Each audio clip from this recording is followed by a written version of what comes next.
that is when the business sends goods frequently. frequently पर आ जाओ फटाफट. सारे हो गए ना आप लोगों के? कर लिया है? बहुत अच्छी, बहुत अच्छी, वेरी गुड. आ गए क्या? जल्दी बताओ. Please turn over your pages to this topic. Okay, ठीक है. कह रहा है यहाँ पर हम ना फ्रीक्वेंटली भेज रहे हैं, तो यहाँ पर देखो आपको ये जर्नल बनाने की जरूरत नहीं है एग्जाम्स में. This will not come. ये सिर्फ आपकी नॉलेज के लिए है. ये क्या बोल रहे हैं? कह रहे हैं इस टाइप का जर्नल बनाया जाता है. क्या क्या लिखा जाता है उसमें? 4 मेन कॉलम्स लिखे जाते हैं. पहला आता है गुड सेंट ऑन अप्रूवल, जो कि ये आता है जिसमें आता है first date, then particulars, then page number, that is folio, portfolio, right, and then amount जितने पे बेचा गया. Easy easy. ये हुआ goods sent on approval. Next आएगा गुड्स रिटर्न्ड. कितने आ गए? सेम तरीके से यही चारों बनाए जाएंगे इसमें भी, एंड सेम तरीके से यही चारों बनाए जाएंगे गुड्स अप्रूव्ड में भी. Is it clear?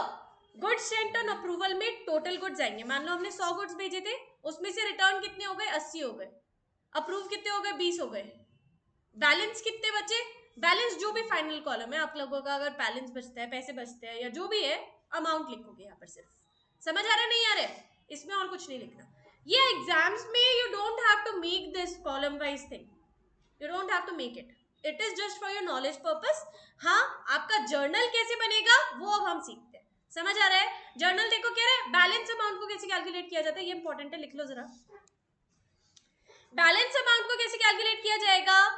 Balance value of goods sent on sale और return minus value of goods sent on,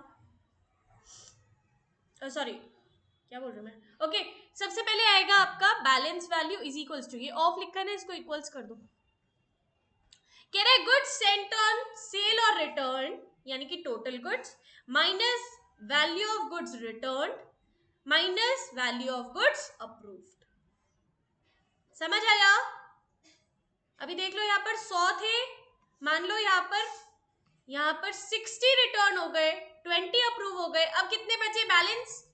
20. इधर देख रहे हो? यहाँ पर 100 गुड्स भेजे गए थे, 60 रिटर्न हो गए, 20 अप्रूव हो गए. कितना बचा? समझ आया? माइनस करना बस, और कुछ नहीं. लिख लिया? लिख लिया? Have you written? ओके, ठीक है. जरा यहाँ पर आ जाओ जरा. सारी भी जितनी भी आपकी एंट्रीज होती है बिल्कुल सेम तरीके से लिखी जाएगी. बस यहाँ पर देखो कैसे लिखा जाता है. Eight the time of approval, जब अप्रूवल आ जाता है उस इंसान का, तब हम क्या लिखते हैं इसको? Customers to sale account. Customers to sales account, जब उसका अप्रूवल आ चुका है. And at the time of preparing final accounts यानी कि हम उसको कहाँ पहुंचा रहे हैं? ट्रेडिंग अकाउंट में. कहाँ पहुंचा रहे हैं? ट्रेडिंग अकाउंट में. क्या लिखेंगे?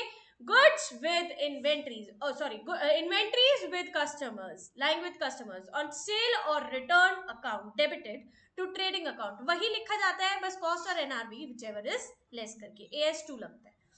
कुछ भी डिफरेंट नहीं है, सब कुछ सेम है.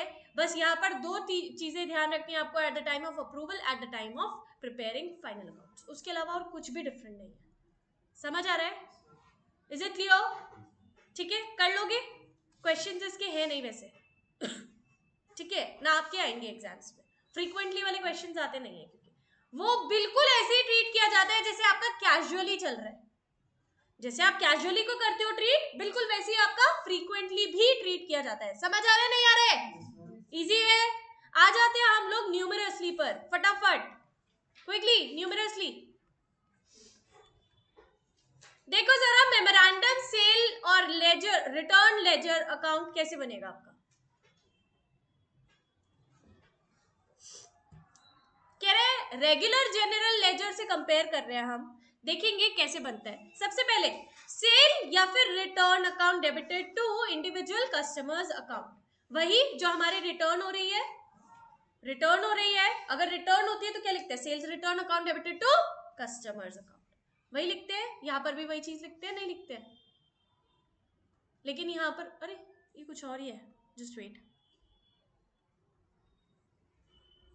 Late me just check. ठीक है, क्या कहना चाह रहे हैं ये? Entries for approved goods. Okay, ये अप्रूव्ड गुड्स की बात कर रहा है, ठीक है। अप्रूव्ड गुड्स में हमें बताओ नॉर्मली क्या लिखा जाता है जब अप्रूव्ड गुड्स हो जाते हैं? गुड्स अप्रूव हो गए, हमारी सेल्स हो गई, हम लोग नॉर्मली क्या लिखेंगे? Individual customers account to sales account, individual customers account to sales account. यहाँ पर सेल्स नहीं आएगी, यहाँ पर सेल्स नहीं आएगी, इसलिए हम जो सेल्स लिख चुके हैं ना उसको पहले हम क्या करेंगे? रिवर्स कर देंगे। क्या करेंगे? रिवर्स कर देंगे। अब हम लिखेंगे क्या इसकी जगह? देखो, इसकी जगह हम लिखेंगे, इसकी जगह हम लिखेंगे sale of goods on approval और return basis debited to customers account. समझ आ रहा है? समझ आ रहा है? लिख लो, राइट डाउन क्विकली। ये लिखी भी नहीं है आपकी बुक में।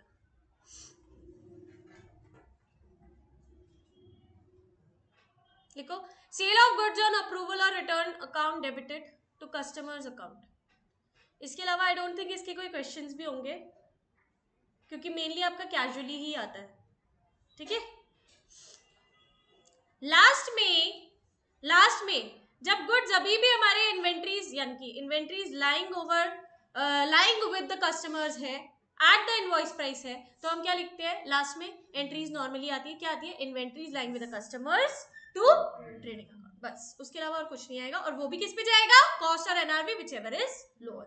Easy easy. Okay, with this we close our chapter and इसके कुछ क्वेश्चंस है, you have to complete that. इतना सा चैप्टर था, समझ आया? Okay, do practical question number 1 and MCQs भी कंप्लीट करोगे अभी, बिल्कुल अभी। Do it right now.